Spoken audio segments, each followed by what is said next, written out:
আচ্ছা ফ্রিজ দেখবেন। আচ্ছা সিঙ্গেল ডোর আছে, ডবল ডোরের মধ্যে চাইছেন। তো ডবল ডোরের মধ্যে আমার এখানে অনেক কোম্পানিরই রয়েছে। আগের কোম্পানিটা কিসের ছিল বলেন? গোদরেজের ছিল। তো গোদরেজের মধ্যেই যদি দেখায়, গোদরেজের অনেকগুলো সাইজের মধ্যে রয়েছে। আপনি বেশি বড়োর মধ্যে নিতে চাইছেন না, ছোটোর মধ্যে যদি বলেন এটা একটা মডেল হয়ে যাবে। এটা হচ্ছে 244 লিটার। এটা হচ্ছে ইয়ন ভ্যালোর মডেল, গোদরেজের একটা টপ মডেলের মধ্যে পড়ছে। এটা 280B RCIT ARWN এই কালার কোড এবং মডেল নাম্বার। এই মডেলটা প্রথমেই বলবো আপনাকে ভেতরের পেজটা দেখার জন্য। নর্মালি যে কোনো ডবল ডোর ফ্রিজের আপনি যদি পেজ দেখেন, এদের চওড়ার পেজটা দেখে নিন এবং ডিপ ফ্রিজের পেজটা দেখুন।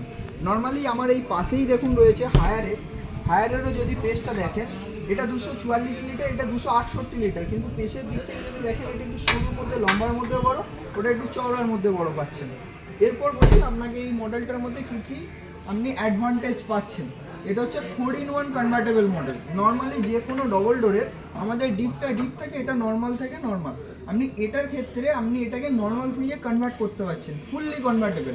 এই যে এখানে একটা ডিজিটাল কন্ট্রোল প্যানেল দিয়েছে, এখানে 4টে মোড রয়েছে। প্রথম মোডটা হচ্ছে যে রেগুলার মোড, যেটা নর্মালি আমাদের ডিপ পোর্শন থাকে, তারপর আপনার নিচটা যেরকম নর্মাল ফ্রিজ থাকে সেই হিসেবে। 2 নম্বর অপশান, আপনার হয়তো কোথাও বাইরে যাচ্ছেন পুজো পালপরব ওকেশনে, আপনি হয়তো চাইছেন যে আমার এখানে ডিপ ফ্রিজের প্রয়োজন নেই, আমি লিকুইড খাবারও রাখবো। তো আপনি 2 নম্বর অপশানে যদি যান, তখন আর এখানটা করে ডিপ থাকছে না, তখন এটা নর্মাল ফ্রিজে কনভার্ট হয়ে যাচ্ছে। এটাও নর্মাল ফ্রিজ, এটাও নর্মাল ফ্রিজ। আবার যদি কোথাও আপনি ভাবছেন যে আমার এত বড় ফ্রিজটা চালানোর প্রয়োজন নেই, কোথাও বাইরে যাচ্ছি, অল্প কিছু খাবার দাবার রয়েছে, আমি সেই খাবারটা রেখে দিতে চাইছি, 3 নম্বর অপশানে যদি দেন, এই মোডটাকে বলছে আপনার তখন নিচ পোর্শনটা পুরোটা অফ হয়ে যাচ্ছে, ওপরের পোর্শনটা শুধুমাত্র অ্যাজ এ নর্মাল ফ্রিজ হিসেবে চলছে। এর ফলে গোটা ফ্রিজটা যদি না চলে, আপনার ইলেকট্রিকের সাশ্রয়ও হচ্ছে। 4 নম্বর অপশন, নিচটা পুরোটা বন্ধ, ওপরটাকে অ্যাজ এ ডিপ ফ্রিজ হিসেবে চালাতে পারছেন। মাছ মাংস কোথাও বাইরে যাচ্ছেন, অল্প কিছু মাছ মাংস রয়েছে, আপনি সেই হিসেবে এটাকে পুরোটা কনভার্ট করা যায়। এছাড়া এই কন্ট্রোল প্যানেলটার মধ্যে দেখুন ফ্রিজার রয়েছে। ফ্রিজার মানে ডিপটাকে আমরা ফ্রিজার বলি, আর ফ্রিজ মানে হচ্ছে নিচের পার্টটাকে। এই ফ্রিজারকে আপনি এখান থেকে টেম্পারেচার অপারেটিং করতে পারেন -16, 17, 18, 20, 21 কুইক ফ্রিজার, এরকম করে আমরা এখান থেকে কনভার্ট করতে পারবো। ফ্রিজটাকে নিচ থেকে, এটা প্লাস টেম্পারেচার থাকে, সেই হিসেবে আমরা কনভার্ট করতে পারি। এরপর আপনাকে আসি, আপনার যে এই যে মডেলগুলো রয়েছে, গোদরেজের কিছু কিছু জিনিস পেটেন্ট থাকে। যেমন এখানে যে মডেলটা রয়েছে, এটা হচ্ছে যে কুল শাওয়ার টেকনোলজি আছে, এটা গোদরেজের পেটেন্ট, অন্য কোনো কোম্পানির নেই। কেন পেটেন্ট বলছি? নর্মাল মনে করলেন এই যে কুলিংয়ের যে সেলফগুলো থাকে, আপনার যে ভেনগুলো থাকে, এগুলো কি হয়, যখন কুলিংটা আসছে এখানে মনে করলেন কোনো খাবার দাবার যদি রাখি, গার্ড পড়ে গেলে না কুলিংটা হতে টাইম লাগে। নর্মালি যে কোনো ফ্রিজের ওই জিনিসটাই থাকে। যেমন দেখুন হায়ারেরও রয়েছে, এই কুলিং ভেন কিন্তু ওই পেছনেই রয়েছে। এখানে কোনো খাবার হলো তো এখানে যদি কোনো খাবার থাকে গার্ড পড়ে যায়।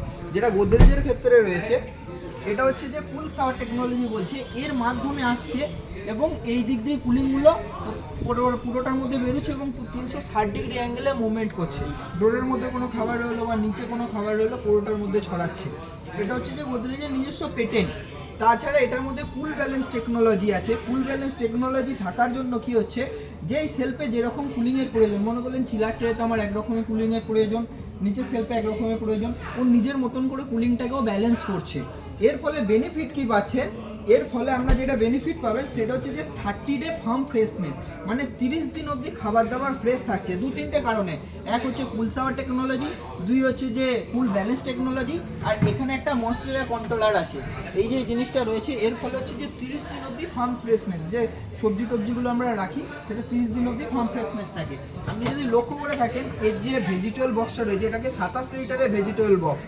আপনি যদি ভেজিটেবল বক্সের সাইজটা যদি দেখে থাকেন, নর্মালি অন্যান্য ফ্রিজের এটা 244 লিটার ফ্রিজে 27 লিটারের ভেজিটেবল বক্স। আপনাকে এখানেই দেখায় এর ভেজিটেবল বক্সের সাইজ দেখুন, এটা লিটারটা হচ্ছে 268 লিটার, অনেক ছোট। আপনার সবজি টবজি এগুলো রাখতে অনেক প্রবলেম হবে। প্লাস এর যে বরফের বক্সটা রয়েছে, এটা হচ্ছে মুভেবল। আপনি যদি চান, এই যে মুভেবল বরফের বক্স আপনি চাইলে রাখতেও পারেন, নাও রাখতে পারেন। এর ফলে বেনিফিট কি হচ্ছে, পুজো পালপরব ওকেশনে পুরো ডিপটাকে আপনি ইউটিলাইজ করতে পারছেন এবং নিজের মতন করে এটাকে ইউজ করতে পারছেন। নর্মালি অন্যান্য ফ্রিজের আমাদের এই ডিপ পোর্শনটা দেখবেন বড় থাকে, এই পোর্শনটা অনেকটা ছোট থাকে। গোদরেজের ক্ষেত্রে হচ্ছে এটা থাকে হচ্ছে 30%, এটা হচ্ছে 70%। নর্মালে অন্যান্য ফ্রিজে থাকে 40%, 60% রেশিওতে। যেহেতু আমাদের ডিপটা কম রয়েছে এবং এখানে মালপত্র রাখাতে আমার অনেক সুবিধা হচ্ছে, প্লাস আপনার ভেজিটেবল বক্স এগুলো থাকার পরও এখানে আরেকটা ভালো অপশন দিয়েছে, সেটা হচ্ছে ন্যানোসিল টেকনোলজি। এই যে ন্যানোসিল টেকনোলজিটা দেখতে পাচ্ছেন, এটাও গোদরেজের পেটেন্ট।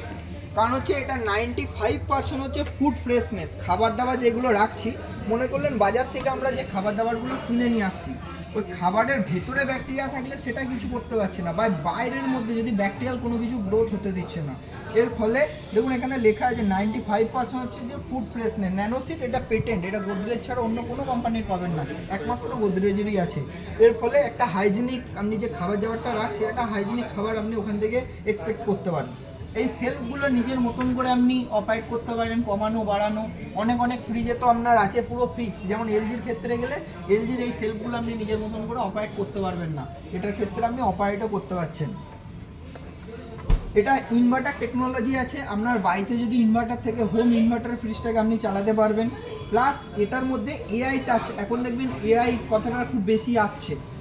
নর্মালি অন্যান্য ফ্রিজে যেগুলো এআই টাচ থাকে সেগুলো কোনো হয়তো আপনাকে অপারেটিং করতে হয় ওয়াইফাই থেকে কানেক্ট করে। এটা হচ্ছে যে এআই পাওয়ার থাকার জন্য 2-3টে জিনিস, মানে হচ্ছে যে ফুড লোড প্লাস হচ্ছে ইউজিং মনিটরিং স্মার্ট ডিফ্রস্ট, এই জিনিসগুলো মেশিন অটোমেটিক করছে, আপনাকে কিছু করতে হচ্ছে না। প্লাস আপনি যদি লক্ষ্য করে থাকেন এই যে থিকনেসটা আছে, এটা হচ্ছে যে 2.75 mm।